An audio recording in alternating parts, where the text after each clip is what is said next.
Hello అండి. అందరూ ఎలా ఉన్నారు? నేనైతే చాలా బాగున్నాను. మీరు కూడా అందరూ బాగున్నారు కదా! బాగున్నారని అనుకుంటున్నాను. బాగుండాలని మనస్ఫూర్తిగా కోరుకుంటాను. వెల్కమ్ టు మై ఛానల్ కెబిట్టి లైఫ్ స్టైల్ వ్లాగ్స్. నేను మీ భారతిని. ఈరోజు వీడియోలో తాటికాయలు కోసుకొని ఇంట్లో వాళ్ళందరం కలిసి కూర్చొని అయితే తింటున్నామండి. అది చూపిస్తున్నాను. ఇంకా ఈవినింగ్ స్పెషల్‌గా ఏం చేసుకున్నానో అవి కూడా ఈరోజు వీడియోలో అయితే చూపిస్తున్నాను. వీడియోని లాస్ట్ వరకు చూసి మీకు ఈ వీడియో ఎలా అనిపించిందో ఖచ్చితంగా కామెంట్లో చెప్పండి. వీడియో నచ్చితే లైక్ చేయండి. నా ఛానల్ ఫస్ట్ టైం చూస్తున్నట్టయితే ప్లీజ్ సబ్స్క్రైబ్ చేసుకొని సపోర్ట్ చేయండి. యూట్యూబ్ కొత్తగా ఇచ్చిన హైప్ కూడా మర్చిపోకుండా ఇవ్వండి. మీరు హైప్ ఇవ్వడం వల్ల నాకు ఇంకొద్దిగా వ్యూస్ వచ్చే అవకాశం ఉంటుంది. ఈరోజు అయితే మా ఆయనుని మావయ్య ఇద్దరు కలిసి తాటికాయలు కోసుకొని వచ్చారు. ఇంట్లో వాళ్ళందరం కలిసి కూర్చొని అయితే తాటికాయలు తింటున్నామండి. చాలా అంటే చాలా హ్యాపీగా అనిపించింది. మేము ప్రతి సంవత్సరం కూడా ఇలానే తింటాము. అందరం కలిసి కూర్చొని అయితే తింటాము. మా ఆయన ఏదో ఒక చెట్టుకి తాటికాయలు కోసుకొని వస్తే ఇలా అందరికీ కోసేసి ఇస్తూ ఉంటే కూర్చొని అయితే నవ్వుకొని తింటూ ఉంటాం అనమాట. ఈ సంవత్సరం మా బాబు కూడా తింటున్నాడు. కిందటి సంవత్సరం అయితే పెద్దగా ఏం తినలేదు, కానీ ఈ సంవత్సరం కొద్దిగా తింటున్నాడు. వాడికి ఇంకా అలవాటు కాలేదు తాటికాయలు. నాకైతే తాటికాయలు చాలా అంటే చాలా ఇష్టం అండి. నేను ఏ సీజనల్ ఫ్రూట్ అయినా సరే తెమ్మనిసే అడిగి మరీ తెప్పించుకొని తినను. కానీ తాటికాయలు వచ్చిన సీజన్ మాత్రం ఒక 2-3 సార్లు అయినా సరే చెట్టెక్కి కోసుకోరమ్మని అయితే చెప్తాను. మా ఆయన కూడా ఇంతకుముందు అయితే చెట్టెక్కి వాళ్ళు, కానీ ఇప్పుడు అలవాటు తప్పిపోవడం వల్ల చెట్టు ఎక్కడం లేదు. అందుకని ఎవరికైనా డబ్బులు ఇచ్చేసి చెట్టెక్కించేసి అయితే తాటికాయలు కోయిపించేవాళ్ళు. ఈ రోజు అయితే అలా కోసుకొచ్చిన తాటికాయలు కాదులేండి, దోటికారకి కొడవలు కట్టేసి అయితే తాటికాయలు కోసుకొచ్చారు ఈరోజు. అంటే చెట్టు మరి అంత పొడుగ్గా పెద్దదేం కాదు, కొద్దిగా చిన్నది, అందుకని దోటికారతో కోసుకొచ్చారనమాట. కాయలు అయితే తినడానికి చాలా బాగున్నాయండి. ముంజు లోపల నిండుగా ఉందన్నమాట, మరి కొద్దిగా లేకుండా బాగా ఉంది. తినడానికి కూడా టేస్ట్ బాగుంది, మరి చప్పగా ఏం లేకుండా అలానే తీయగా ఏం లేదులేండి, మీడియంలో బాగుందన్నమాట. తింటుంటే ఇంకా తినాలి అనిపిస్తుంది. నేనైతే ఒక 6-7 దాకా అయితే ఈ తాటి ముంజలు తినేసాను. ఈ తాటికాయలో కొన్ని ముదిరికాయలు ఉన్నాయి, కొన్ని లేతకాయలు ఉన్నాయి, కొన్ని అయితే మీడియంలో ఉన్నాయి అనమాట. అంటే మరీ ముదిరివి కాకుండా లేతవి లేకుండా మీడియంలో ఉన్నాయి. ఆ మీడియంలో ఉన్నవి తినడానికి బాగున్నాయి. లేతగా ఉన్న దాంట్లో అసలు గుజ్జు ఏమీ లేదు, ఒట్టి నీరులా ఉంది. ముదిరిపోయిన కాయలు ఏంటంటే లోపల గుజ్జంతా కూడా కొద్దిగా గట్టిగా అయిపోయి తినడానికి బాగుంటాయి, కాకపోతే ఎక్కువగా తినలేము. ఒకవేళ ఎక్కువగా తినే సరే ఒక్క గంటలోనే కడుపులో నొప్పి వచ్చేస్తుందండి, తొందరగా అరగవన్నమాట ముదిరి తాటికాయలు తింటే. అందుకని ఎక్కువగా తాటికాయలు ముదిరిపోయినవి అయితే తినరు ఎవరు, లేతగా ఉన్నప్పుడే తింటారు.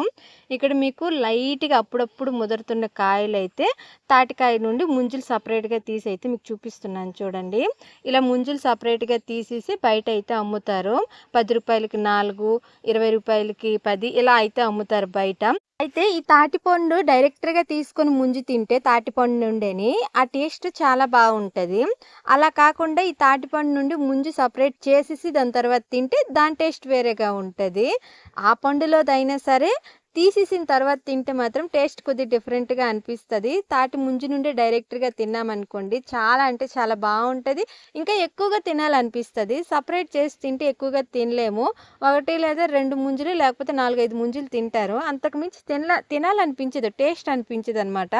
ఏదో చప్పగా అనిపిస్తుంది. ఎక్కువగా తాటి ముంజు నుండి తినడానికి ఎక్కువ మంది ఇష్టపడతారు, అంటే తాటికాయ నుండి తినడానికి ఇష్టపడతారు. నాకైతే పెళ్ళి కాకముందు అసలు ఈ తాటికాయలు తినడమే అస్సలు అంటే అస్సలు అలవాటు లేదండి. కొనుక్కొని కానీ ఎక్కడైనా చూసి కానీ ఎవరైనా ఇస్తే కానీ ఏ రకంగా కూడా నేను పెళ్ళి కాకముందు అయితే అసలు తినలేదు. కానీ పెళ్ళి అయిన తర్వాత నాకు ఇవి బాగా ఫేవరెట్ అయిపోయాయి. ప్రతి సంవత్సరం ఒక 2-3 సార్లు అయినా ఈ తాటికాయలు అయితే తింటాము. అందరం కలిసి కూర్చొని తినడం వల్ల ఇంకా హ్యాపీగా అనిపిస్తుంది, సరదాగా అనిపిస్తుంది అనమాట. ఇంకా తెలియకుండానే ఇంకొద్దిగా ఎక్స్ట్రా తినేస్తాము, అంత హ్యాపీగా అనిపిస్తుంది. ఇంకా మా ఆయన డ్యూటీ అయితే కాయలు కోసుకొని వచ్చి అందరం ఒక దగ్గర కూర్చొని ఉంటే ఒక్కొక్క కాయ కోసేసి ఎవరి చేతికి వాళ్ళకైతే ఇచ్చే డ్యూటీ అనమాట. నా డ్యూటీ అయితే అందరు తినేసిన తర్వాత అవన్నీ బుట్టలో వేసేసి బయట పారేసేయడం నా డ్యూటీ అనమాట. అందరు తినేసిన తర్వాత అంత చెత్త అంతా కూడా బయట వేసేసాను నేనే ఎత్తేసి. ఇంకా దాని తర్వాత అయితే వాకిలి చిమ్ముకుంటున్నాను. ఈ వాకిలి చిమ్మేది మేము తాటికాయలు తినక ముందే నేను చిమ్మేసానండి, కాకపోతే మీకు తర్వాత చూపిస్తున్నాను. మీలో ఎంతమందికి తాటికాయలన్నా తాటి ముంజులన్నా ఇష్టమో ఖచ్చితంగా కామెంట్లో చెప్పండి. నాకైతే చాలా అంటే చాలా ఇష్టం అండి. కాకపోతే నాకు ఈ కాయ నుండి డైరెక్ట్గా ముంజు నోట్లోకి తీసుకొని తినడం అయితే సరిగ్గా రాదు. అంటే పెళ్ళి కాకముందు అస్సలు అలవాటు లేకుండా కదా, పెళ్ళి అయిన తర్వాత అలవాటు అయ్యింది కాబట్టి తినడం అయితే సరిగ్గా రాదనమాట. కానీ ఎలాగో ఒకలాగైతే తింటానండి, కొద్దిగా ఎక్కువగానే తింటాను. కొన్నిసార్లు అయితే 10 దాకా కాయలు అయితే తినేస్తాను, అంత ఇష్టం అనమాట. ఇంకా వాకిలి చిమ్మేసిన తర్వాత ఇంట్లో వాళ్ళందరూ స్నానం చేయడానికైతే పొయ్యి మంట వేసుకుంటున్నాను. చెప్పాను కదా, మేము వేసవి కాలం అయినా సరే ఖచ్చితంగా వేడి నీరే స్నానం చేస్తాము. చల్లని నీరు ఎవరికీ అలవాటు లేదండి. అందుకని ఖచ్చితంగా సాయంకాలం అయితే పొయ్యి మంట వేసుకొని కొద్దిగా పెద్ద దబరతోనే నీరు పెట్టుకుంటాను పొయ్యి మీద. పొయ్యి మంట వేసేసిన తర్వాత ఇల్లు అయితే చిమ్ముకుంటున్నాను. నేను ఇల్లు చిమ్ముకునేటప్పటికి టైం అయితే 5, 5:15 ఈ టైం అయితే అయ్యిందండి. అంటే మేము తాటి ముంజలు తినకముందేనే ఈ ఇల్లు అయితే చిమ్మేశాను. నీరు కాయడం ఇవన్నీ కూడా మేము తాటి ముంజలు తినకముందే చేసేసాను. కాకపోతే మీకు వీడియోలో ఫస్ట్ తాటి ముంజలు తినేదే చూపిస్తున్నాను. ఎందుకంటే అవి తినేది చూపిస్తే వీడియో ఫస్ట్లో చూడడానికి బాగుంటుందని అయితే చూపించాను. ఇంకా రాత్రి 6, 6:30కి ఈ టైంలో అయితే స్నాక్స్గా అయితే ఆలు మిర్చి చేస్తున్నాను. మా ఆయన ఇంటికాడే ఉన్నారండి. ఇంటికాడ ఉంటే ఏదో ఒకటి చేయమని అడుగుతూనే ఉంటారు. 5, 5:30 ఈ టైంలోనే తాటికాయలు తిన్నామా. మళ్ళీ 6 గంటలకి 6:30కి అయితే ఆలు మిర్చి చేయమన్నారు. అంటే డ్యూటీ నుండి వస్తా అయితే ఈ బొరుగులుని మిర్చిరు అయితే తీసుకొచ్చారు. ఇష్టంగా తింటారండి మా ఆయన ఈ ఆలు మిర్చిరు. అందుకని మా ఆయన ఉన్నప్పుడు అప్పుడప్పుడు అయితే ఈ ఆలు మిర్చిరు చేసిస్తాను. ఈ ఆలు మిర్చిరు చేసే ప్రాసెస్ కూడా చాలా సింపుల్గా ఉంటుంది. బొరుగులోని మిర్చిరు ఉంటే చాలు. ఇంట్లో ఉన్నవే వేసుకొని అయితే చేస్తానండి. బయటవేవో చాసులు గీసులు తెచ్చేసి అయితే ఏం వేయను. కొద్దిగా కారము, ఉప్పు, ఆలు మిర్చిరికి బొరుగులోని మిర్చిరు వేసేసి కట్ చేసిన ఉల్లిపాయలు వేసేసి అయితే కలిపేసి ఇచ్చేస్తానమాట. సింపుల్గా చేసుకోవచ్చు. తినడానికి కూడా బాగుంటుంది. టైంపాస్ బాగుంటుంది అనమాట. ఒక అరగంట కూర్చొని అయితే నిదానంగా తినొచ్చు. ఇంకా ఈ మధ్య వీడియోకి కొద్దిగా గ్యాప్ వచ్చేస్తుంది కదా! ఎందుకక్క ఏదైనా ప్రాబ్లమా అని అయితే అడుగుతున్నారు. ప్రాబ్లమ్ అయితే ఏం లేదండి. బాబుకి కొద్దిగా హెల్త్ ప్రాబ్లమ్ ఉంది. అది నాకు కొద్దిగా డిస్టర్బెన్స్‌గానే ఉంది గానీ, అయినా సరే నేను యూట్యూబ్ అయితే చేయగలను. కాకపోతే రెగ్యులర్‌గా వీడియో క్రియేట్ చేయాలంటే నాకు కొద్దిగా కష్టంగా ఉంది. డైలీ రొటీన్ చూపించమని చాలామంది అడుగుతున్నారు గానీ, నాకే ఎందుకో కొద్దిగా ఇబ్బందిగా అనిపిస్తుందండి. నా డైలీ రొటీన్ చూపిస్తే ఇబ్బంది పడతారేమో అని. అలా అని బయటివేవి క్రియేట్ చేయలేక కొద్ది రోజులైతే గ్యాప్ ఇచ్చేస్తున్నాను. అదనమాట. అంతకు మించి కారణాలైతే ఏమీ లేవండి. ఇంకా ఆలుమిర్చిలు కలిపేసిన తర్వాత ఇంట్లో వాళ్ళందరికీ గిన్నెల్లో వేసేసి అయితే ఇచ్చేసాను. వాళ్ళు టీవీ దగ్గర కూర్చొని అయితే తింటున్నారు. ఇంకా సాయంకాలము 6:30, 6:45 ఈ టైంలో అయితే కోళ్ళన్నీ కప్పెడుతున్నాము. నేనైతే కోళ్ళ గురించి పెద్దగా ఏం పట్టించుకోనండి. కోళ్ళ విషయాలన్నీ కూడా మా అత్త, మా మావయ్య చూసుకుంటారు. ఎక్కువగా మా మావయ్య చూసుకుంటారనమాట. అంటే కోళ్ళకి గింజలు పెట్టడము, అవి ఇంటికి చేరిన తర్వాత నీరు పెట్టడము, సాయంకాలం అయితే కప్పెట్టడము, కర్రల మీదకి ఎక్కించడం ఇవన్నీ కూడా మా మావయ్య చూసుకుంటారు. మా అత్తేమో తెల్లవార్లు బయటికి వెళ్తాయి కదా కోళ్ళు, కుక్కలేవి ఎత్తుకోపోకుండా కాపలా కాసుకొని కనిపెట్టుకొని ఉంటదనమాట. వాళ్ళ డ్యూటీ అయితే ఇదేనండి. కోళ్ళ పనే ఉంటది మా అత్త, మా మామయ్యకి. నేనైతే అస్సలు ఏ విషయం కూడా కోళ్ళ వరకైతే అస్సలు పట్టించుకోను. ఇంకా మా ఆయన ఇంటికాడే ఉన్నారు కాబట్టి 1 కిలో దాకా అయితే చికెన్ తీసుకొచ్చారు. ఒక అరకిలో దాకా అయితే నేను చికెన్ పకోడీ అయినా, చికెన్ ఫ్రై అయినా ఏదో ఒకటి చేయడానికైతే సెపరేట్ తీసేసి ఉప్పు, కారం అన్నీ వేసేసి అయితే కలిపేసి పక్కన పెట్టుకున్నాను. ఇంకో అరకిలో అయితే చికెన్ గ్రేవీ కర్రీ అయితే చేస్తానండి. మేము కిలో తెచ్చుకున్నామనుకోండి, ఒక్క పూటకైతే నేను ఇలా 2 రకాలు అయితే చేస్తాను. ఈరోజైతే కబాబులు అంటే కబాబుల్లాగా కాదు కానీ ఆ టైప్‌లోనే అయితే ఒక అరకిలో దాకా అయితే చేస్తున్నాను. నేను ఈ చికెన్ పకోడీ గానీ, చికెన్ గ్రేవీ కర్రీ గానీ చేసే ప్రాసెస్ మొత్తం అయితే ఏం చూపించటం లేదు. కాకపోతే వీడియో తీసైతే అక్కడక్కడ చూపిస్తున్నాను. అసలు నేను వీడియో తీయాలనే అనుకోలేదండి. తీయాలని కాదు గానీ బద్ధకం అనమాట. ఇంక మా ఆయనేమో వీడియో తీయననగానే కొద్దిగా గట్టిగానే తిట్టారు. "అంత బద్ధకమేమి నువ్వు మళ్ళీ వీడియోలు క్రియేట్ చేయగలవా? తీయు ఎలా వస్తే అలా వచ్చింది. వీడియో తీయనైతే కొద్దిగా కోప్పడ్డారు." ఇంక మా ఆయన చెప్పింది కూడా నిజమే కదా అనేసి అప్పుడు ఓపిక తెచ్చుకొని అయితే వీడియో తీశాను. కానీ ప్రాసెస్ అంతా తీయడానికైతే అంత ఇంట్రెస్ట్ రాలేదండి. నేను ఖచ్చితంగా ఇంకో వీడియోలో అయితే చికెన్ పకోడీలాగా ఎలా చేసుకున్నానో ఖచ్చితంగా చూపిస్తాను. అయితే గ్రేవీ కర్రీ అయినా, చికెన్ పకోడీ అయినా చాలా బాగా వచ్చాయండి. ప్రాసెస్ మొత్తం చూపించుంటే బాగుండేదని నాకు అప్పుడు అనిపించింది. అంత బద్ధకం ఎందుకు వచ్చిందా అనేసి నేను ఈ వీడియో ఎడిటింగ్ చేసినప్పుడు అయితే నాకు అనిపించింది అనమాట. ఇంకా ఒక పక్క ఏమో గ్రేవీ కర్రీకి పొయ్యి మీద పెట్టేశాను. ఇంకో పక్క అయితే రసం పెట్టుకుంటున్నాను. చాలా వీడియోస్లో చెప్పాను కదా, మేము ఏ నాన్ వెజ్ కర్రీ చేసుకున్నా సరే రసం పెట్టుకుంటాము. రెగ్యులర్గా అయితే రసం తినమండి. నీరైనా, పెరుగైనా, మజ్జిగైనా ఏవుంటే అవి వేసుకొని అయితే తింటామన్నమాట. మ్యాక్సిమం ఎప్పుడో నాన్ వెజ్ చేసుకున్నప్పుడు మాత్రమే రసం పెట్టుకుంటాము. ఇంకా రసం అయితే నేను 2 రకాలుగా పెడతానండి. కొన్నిసార్లు అయితే ఈ రసం పెట్టేటప్పుడు రసం పొడి అంతా వేసేసి అయితే పెడతాను. కొన్నిసార్లు అయితే రసం పొడి ఏమి వేయకుండా మామూలుగా తాలింపు పెట్టేసి అయితే పెట్టేస్తాను. ఈరోజు అయితే రసం పొడి ఏమీ వేయకుండా నార్మల్గా అయితే పెట్టేస్తాను సింపుల్గా. ఇంకో పక్క చికెన్ కర్రీ కూడా బాగా ఉడికిపోయి కూర కూడా రెడీ అయిపోయింది. నేను ఈ చికెన్ కర్రీలోకి మాత్రమే ఇంట్లోనే మసాలా తయారు చేసుకుంటానండి. ఇంట్లో చేసుకున్న మసాలా వేసుకుంటేనే ఈ చికెన్ కర్రీకి మంచి రుచొస్తది. బయట కొనుక్కొని తీసుకొచ్చిన చికెన్ మసాలా అయితే అస్సలు వాడను. అలా వాడినా సరే మా ఇంట్లో వాళ్ళు పెద్దగా తినరండి. టేస్ట్ అప్పుడే వెంటనే కనుక్కుంటారు. బయట కొనుక్కొచ్చిన మసాలా వేశానా, ఇంట్లో చేసిన మసాలా వేశానా అనేసి అప్పుడే కనుక్కుంటారు. అందుకని నేను ఇంట్లోనే తయారు చేసుకొని అయితే వేసుకుంటాను. ఇంకా కూర వండడం అయిపోయిన తర్వాత చికెన్ పకోడీ కూడా చేసుకుంటున్నాను. ఈ చికెన్ పకోడీ నేను కేఎఫ్‌సి స్టైల్‌లో అయితే చేశానండి. అంటే మైదా పిండి బాగా అద్దయితే చేశాను. అలా చేస్తే టేస్ట్ బావుంటదనేసి అయితే చేశాను. కొన్నిసార్లు శనగపిండి ఇవన్నీ చికెన్‌లో వేసేసి కలిపేసి అయితే చికెన్ పకోడీలా చేస్తాను. అలా చేసినా బావుంటది. ఇలా చేసినా బావుంటది. అప్పుడప్పుడు అలా చేస్తాను. అప్పుడప్పుడు ఇలా చేస్తాను. ఇలా చేస్తే కొద్దిగా ప్రాసెస్ ఎక్కువనమాట. టైం కూడా ఎక్కువ పడతది. అలా చేసుకుంటే కొద్దిగా తొందరగా అయిపోతది. నా మూడ్‌ని బట్టి ఎలా చేయాలనిపిస్తే అలా చేస్తాను. ఎలా చేసినా సరే మా ఇంట్లో వాళ్ళందరూ కూడా బాగా ఇష్టంగా తింటారండి. కాకపోతే పకోడీ చేసినా, ఏ రకంగా చేసినా సరే ఖచ్చితంగా గ్రేవీ కర్రీ, చికెన్ కర్రీ అయితే కొద్దిగా అయినా ఉండాలి. అన్నంలో కలుపుకొని తినడానికైతే గ్రేవీ కర్రీ ఎక్కువగా ఇష్టంగా తింటారు. అందుకని ఏది చేసినా సరే చికెన్ గ్రేవీ కర్రీ అయితే చేస్తాను. ఇంకా ఫస్ట్ వాయి చికెన్ నూనెలో వేసుకున్న తర్వాత మొత్తం మిగతా చికెన్ అంతా కూడా మైదా పిండిలో అద్దేసుకొనైతే పక్కన పెట్టుకున్నాను. అంటే ఈ చికెన్ వేగేలోపు అద్ది పక్కన పెట్టుకున్నాననుకోండి, అవి తీసిన వెంటనే ఈ చికెన్ మొత్తము నూనెలో వేసేసుకుంటే తొందరగా పని అయిపోతదనేసి అలా చేశాననమాట. వచ్చింది. మీలో ఎంతమందికి ఈ చికెన్‌లు వెరైటీగా చేసుకొని తినడమో ఖచ్చితంగా కామెంట్‌లో చెప్పండి. మా ఇంట్లో మా ఆయనకైతే ఒక్కొక్కసారి ఒక్కొక్క వెరైటీ చేసైతే పెట్టాలండి. నాకు ఓపిక ఉంటే ఖచ్చితంగా చేసి పెడతాను. ఓపిక లేకపోతే నేను చేయనని చెప్పేస్తాను.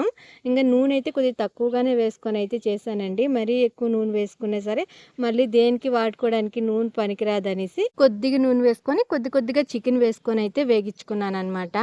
ఇంకా వంట మొత్తం అయిపోయిన తర్వాత స్నానాలు ఇవన్నీ చేసేసి ఇంట్లో వాళ్ళందరం కూర్చొని అయితే ఇప్పుడు తింటున్నాము. ఏమేమి చేశానో చూపిస్తున్నాను.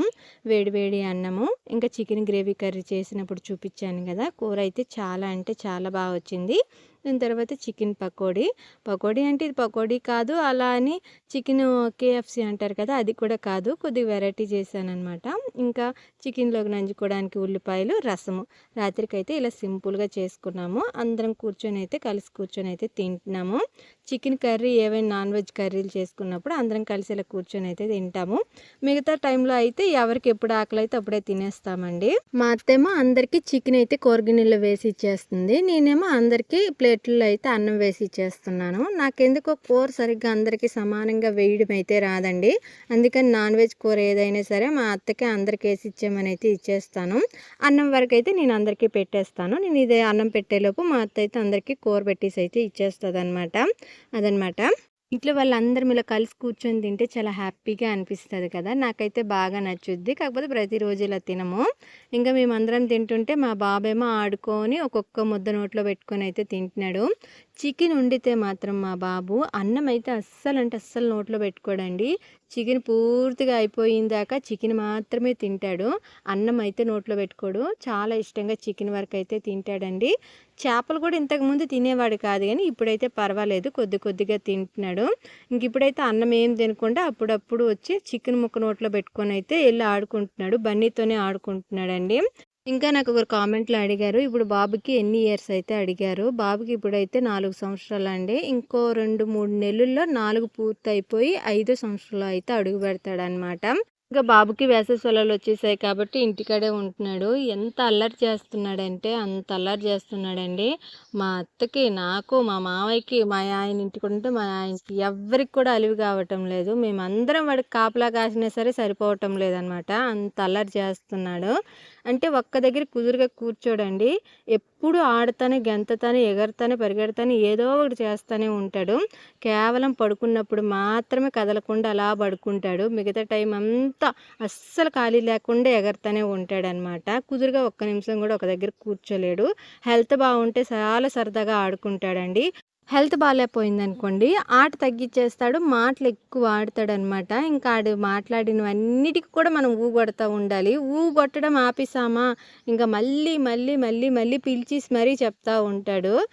బాలేపోతే ఎక్కువగా మాట్లాడతాడు. బావుంటే మాత్రం ఎక్కువగా ఆట ఆడుకుంటాడనమాట. ఇంక నేను ఈ వీడియో తీసిందైతే ఈ మధ్యన తీసిన వీడియో కాదు. ఒక 4, 5 రోజులు అయిపోయిందండి ఈ వీడియో. కిందటి ఆదివారం రోజు తీసిన వీడియో అనుకుంటా, గుర్తులేదు. అంటే మధ్యలో గ్యాప్ వచ్చింది కదా, చాలా రోజులు వీడియో పెట్టడం, ఒక 4, 5 రోజులు. దాని ముందు తీసిన వీడియో అనమాట.